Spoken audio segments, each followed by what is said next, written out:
We're here today to talk about water changes.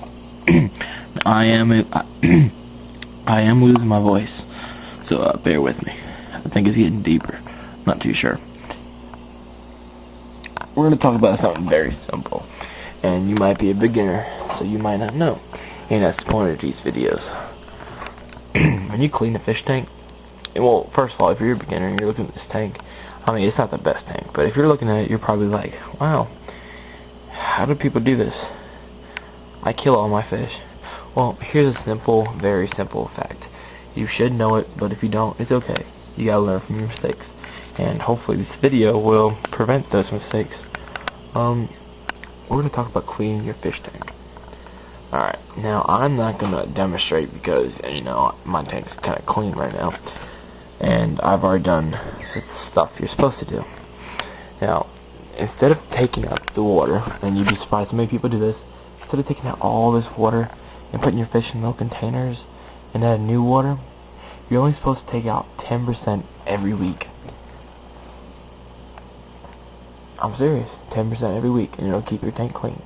Now look, you do not, here's a big mistake right here. Do not remove your gravel or your substrate. Now, if you don't have a Planet tank, you want to siphon, get a siphon tube, do your research on those. You want to siphon your gravel. Now, why don't I siphon mine? Because I believe the poop is fertilizing the plants. That's what I believe.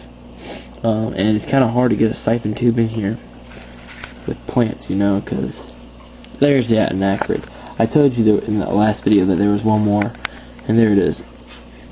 But I believe the poop and pee is fertilizing the plant's soil, and it keeps it fertilized. You can see the punji bulbs are getting a little bigger.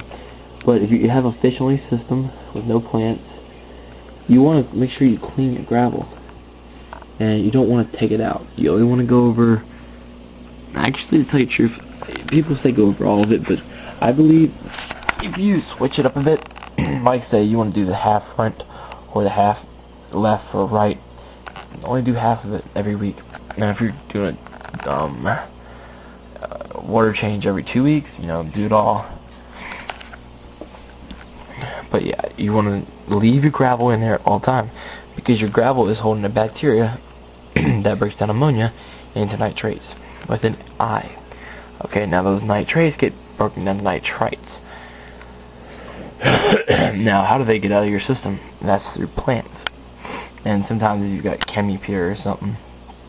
I do not use ChemiPure because it takes out CO2, and your plants need CO2 at all times. You can get CO2 into your tank through the breathing the fish, inhaling oxygen, breathing out CO2, or CO2 fermentator, or aka germinator. Now, generator, not germinator. Well, now you don't want to take out all your water. Remember that. You want to leave your rocks in there. Now the nitrate gets breaking down the nitrites, and they're not harmful to your fish, but they're still harmful in large amounts. Your plants will take care of this, and also water changes will take care of them. If you have a tropical fish, you want a heater.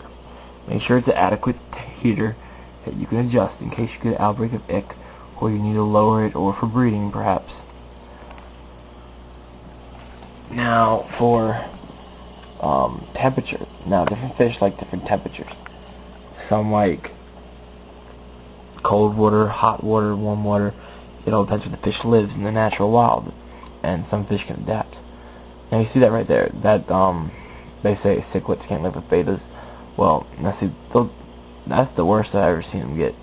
But they'll stop. See, it's over. As long as they're not tearing each other apart, they're fine. What else is a good tip for beginners? Your plants. Now, plants. Now you can see they're pretty green and healthy. Some are doing better than the others. You can see the new growth on the, what's it called? Java fern is dying. Is it dying? No, it's not dying. It's, just losing some leaves. That happens. But for plants, you want to find out the lighting. The lighting is... the lighting and substrate, I say they're equal. You want to find out what kind of lighting you need, how much light does your your plants need. You don't want to mix your plants who need halides or compacts or T5s with a single, like, fluorescent bulb, which I've got, and it works fine on my tank. Sometimes you don't need as much lighting if you have supplements, fertilizers, iron, magnesium, trace elements. If you got those, you might not need as much light. Your plants also need nitrates and phosphates and ammonia to live. Now you're probably saying ammonia, they don't need ammonia. Well, ammonia is part of the cycle, so they do need ammonia. That's also a food source for them guys.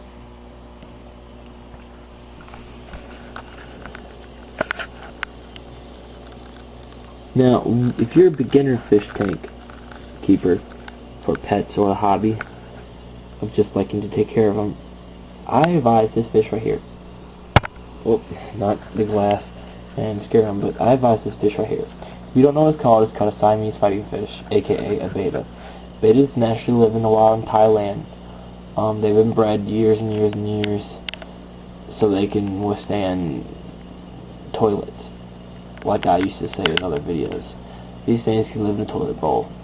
But if you take care of them, they can live a long time. I had one that lived 8 years before, and they can live longer than that. Oh, y'all hear that? My bone cracked. But I advise that fish because it's the easiest fish. People say goldfish, but I don't think you should have goldfish if you're a beginner, because unless you have a big tank and a big filter. Now you're probably asking, if you know, why do I have a small filter with all these fish? Well, look how many plants I have. Now, no, it's not as many plants I could have in here, but I have angels in here. I want to leave swimming space. You see that, guys? I really think they're going to be a pair. But, I have a lot of plants, so I don't need as much filtration. Will I be getting a bigger filter? Yes, I will. Because I'm going to add about 10 more tetras. Now you're probably saying, okay, you've got what? What's that? 7, 8, 9, 10, 11 fish in here, and you're about to add 10 more tetras, and then you're going to add 4 to 6 Cory cats. What is wrong with you? Now look, neons, they stay small. Okay, they're gonna take over this area of the tank. Your cats will take over this area of the tank. Your angels will take over everything. You gotta watch out how you plan your tank. Okay, guys? Always have a plan. What else can I say?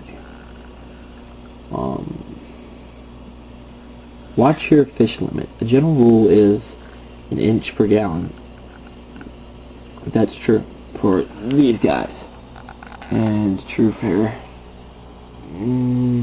not generally those, because when they get big, they poop more.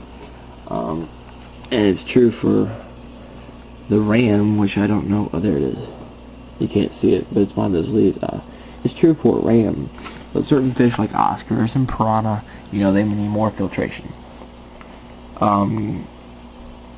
Certain fish need more requirements than others, so you have to do your research on that. I can't make a video on every single fish and every single need for that fish. What else? Oh yeah, I remember I was talking about the goldfish. The reason I don't recommend the goldfish for a beginner is because you need a big system and a big filter.